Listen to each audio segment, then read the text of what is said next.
অন্তর্বর্তীকালীন সরকারের প্রধান উপদেষ্টা হিসেবে নোবেল বিজয়ী ডক্টর মোহাম্মদ ইউনূসের নাম প্রস্তাব করা হবে বলে জানিয়েছেন বৈষম্য বিরোধী ছাত্র আন্দোলনের সমন্বয়ক নাহিদ ইসলাম।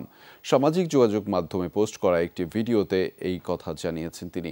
এ সময় নাহিদ বলেন, ছাত্র জনতার সফল অভ্যুত্থানের পর ফ্যাসিস্ট ও তার দোসররা দেশ জুড়ে নৈরাজ্য করছে। ছাত্র জনতার অভ্যুত্থান নস্যাৎ করার জন্যই পরিকল্পিতভাবে এসব ঘটনা হচ্ছে বলেও অভিযোগ করেছেন তিনি।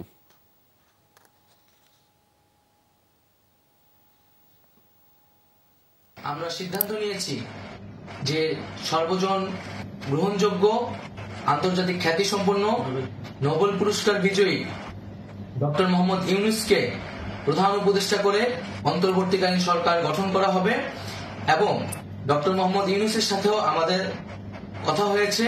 তিনি ছাত্র জনতার আহ্বানে বাংলাদেশকে রক্ষা করতে এই গুরুদায়িত্ব নিতে সম্মত হয়েছে।